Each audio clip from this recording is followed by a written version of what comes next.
August 2017 was an interesting one for Valve, to say the least. On one hand, they had another record-breaking international for Dota, but on the other, they faced lots of negative publicity. It was unfortunately timed two events that culminated into a community outrage, the first being the artifact announcement, and second, Mark Laidlaw publishing his story for Half-Life 2 Episode 3 on his blog. The drama has been all over the internet. I mean, look at all the angry reviews people left on Dota 2's Steam page about Half-Life. I think there has been plenty of negative coverage on this without much quality feedback, so I wanted to provide a more constructive reaction to the situation. What's done is done.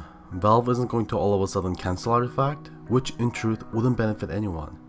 And we probably won't be seeing Half-Life anytime soon. And I do realize any ideas I can provide won't change Artifact, especially this late into development.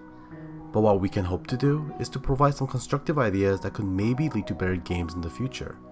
Because who doesn't want more good games?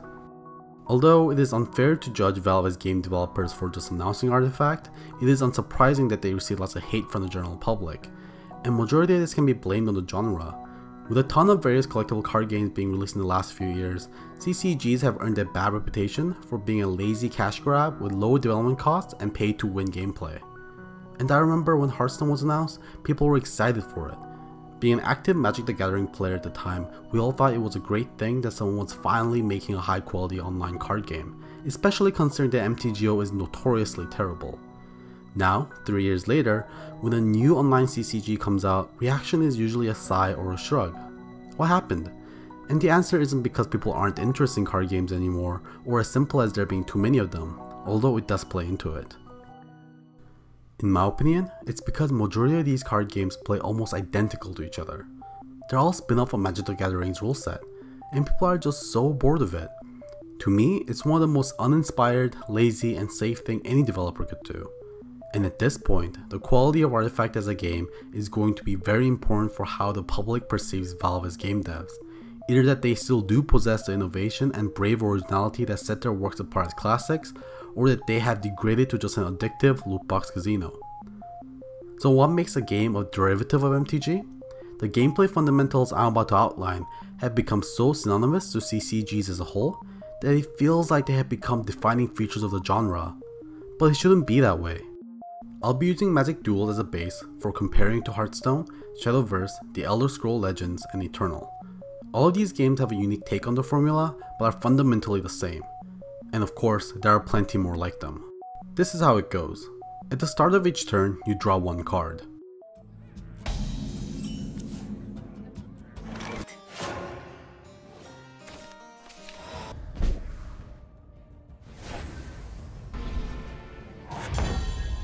Then you either play or gain one additional resource.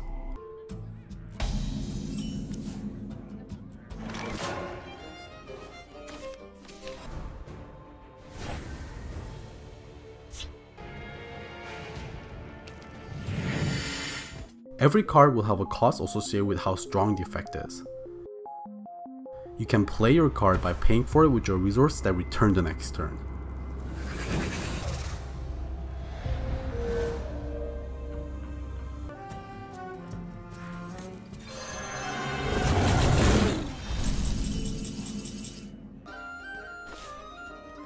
Dead men tell no tale.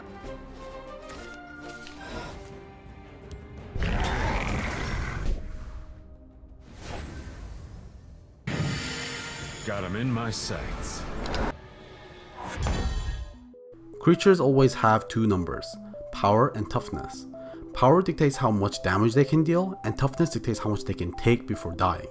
There are also spells, which are cards with one-time abilities that don't always leave a opponent behind.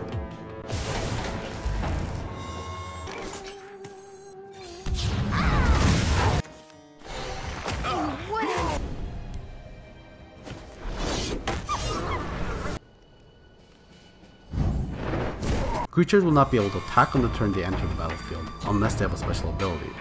Once the creature has waited a turn, they can attack the opponent as long as all blockers have been cleared out of the way first. Give that minion a turn. Give that minion a turn to get ready. A minion with taunt is in the way.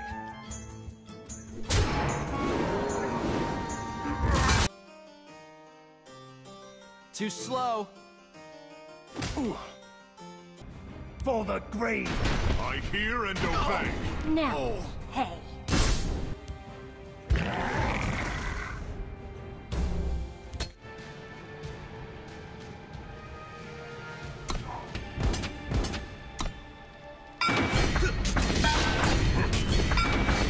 The conventional way of winning any of these games is to bring your opponent's life total to 0.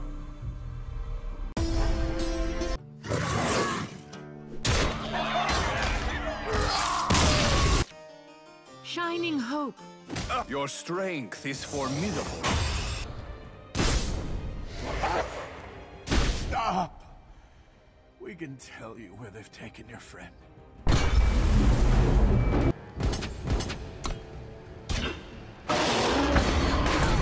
No!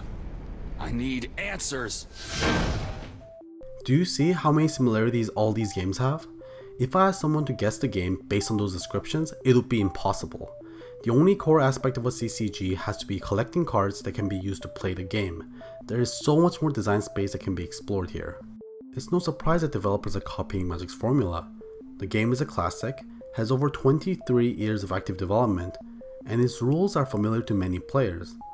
However, I do think this tired repetition is one of the biggest factors leading to gamers feeling fatigued from the genre. If they happen to be fans of the genre, most likely they have already found a favorite to play, and a game that's barely any different isn't going to convince them to abandon their collection. We need something new and exciting, but with all these mechanics becoming standardized, it might be hard to visualize if that is even possible. And that brings me to Gwent, the Witcher card game that is doing something so different from the current norm, you have to play it to understand how well it functions. You don't draw every turn, you don't have resources or costs, creatures don't attack, and you don't even play for life totals. I could talk to you about the strengths and weaknesses of Gwent as a game, but that should be another video in and of itself. So I'm going to leave off saying that if you're looking for a refreshing new card game, definitely give Gwent a shot. And finally, I can't leave out the issue of monetization when talking about a CCG. Many Hearthstone fans have recently voiced their concerns about the rising cost of unlocking cards, and PC Gamer estimated the price around $400 to complete a single set. Unless you had the time to grind the free-to-play model, the game has started to become as expensive as a physical card game like Magic, with a huge downside of being able to sell your cards back. For trading card games like Magic, players with understanding of meta and economics can alleviate much of the cost, and for some even make money out of great predictions. This, I think, is an advantage that Valve could utilize with the Steam market.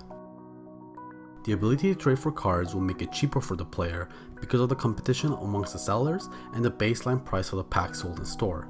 And you don't have to worry about the cards going insanely expensive like Magic either. That happens in physical card games mostly because they have a limited printing cycle, not a problem that online games have.